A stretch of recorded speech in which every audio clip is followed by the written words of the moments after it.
নমস্কাৰ বন্ধুসকল, মই ভাস্কৰজ্যোতি হাজৰিকা আৰু আপোনালোকে চাই আছে মোৰ ইউটিউব চেনেল টেকনিকেল মায়ং। বন্ধুসকল, আজি আপোনালোকক লৈ যাম মই এনেকুৱা এটা ঐতিহাসিক পথৰ কাষলৈ, যিটো পথৰ কথা আপোনালোকে হয়তো কেতিয়াবা শুনিছে, কিন্তু তাৰ উপযুক্ত প্ৰচাৰৰ অভাৱৰ বাবে আপোনালোকে হয়তো সেইটোৰ বিষয়ে বিতংভাৱে জানিবলৈ সক্ষম হোৱা নাই। গতিকে মই আজি আপোনালোকক দেখুৱাম এনেকুৱা এটা পথ, যিটো পথে বহন কৰিছে ঐতিহ্যৰ ধ্বজা। গতিকে বলক আমি ভিডিঅ'টো আৰম্ভ কৰোঁ। ঐতিহাসিক শিৱসাগৰ। এই শিৱসাগৰৰ প্ৰায় 18 কিলোমিটাৰ পূবে অৱস্থিত এখন ঠাই হৈছে ৰাজমাই।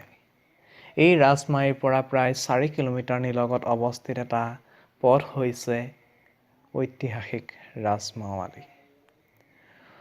অনেক ইতিহাস, অনেক বুৰঞ্জী, অনেক অলেখ কাহিনী, অনেক ইতিহাসৰ সাক্ষী এই পথটো কোনে কেতিয়া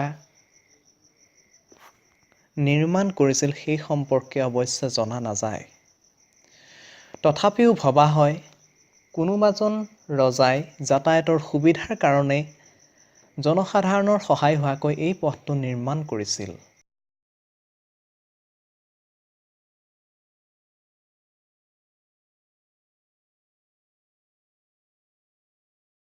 কিন্তু উপযুক্ত প্ৰচাৰৰ অভাৱৰ বাবে অথবা উপযুক্ত ঐতিহাসিক সমলৰ অভাৱৰ বাবে সাম্প্ৰতিক সময়ত এই পথটোৰ বিভিন্ন অংশত জহি খহি যোৱা দেখিবলৈ পোৱা গৈছে। বৰ্তমান সময়ত এই পথটোৰ কিছু কিছু স্থানত জহি খহি পুখুৰী সদৃশ কিছুমান গাঁতৰ সৃষ্টি হৈছে।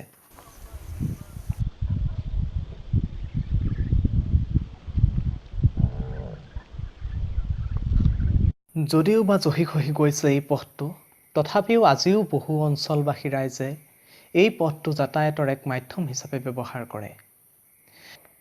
বিশেষকৈ দেওবৰীয়া ৰাজমাও বজাৰলৈ বিভিন্ন লোকে এই পথেদিয়ে বিভিন্ন মাল সামগ্ৰী অনা নিয়া কৰিবলৈ ব্যৱহাৰ কৰে।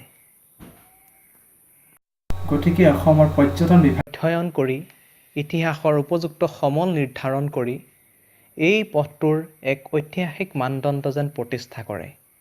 লগতে এই পথটো বিকাশৰ ক্ষেত্ৰত তথা সংৰক্ষণৰ ক্ষেত্ৰত উপযুক্ত ভূমিকা গ্ৰহণ কৰে।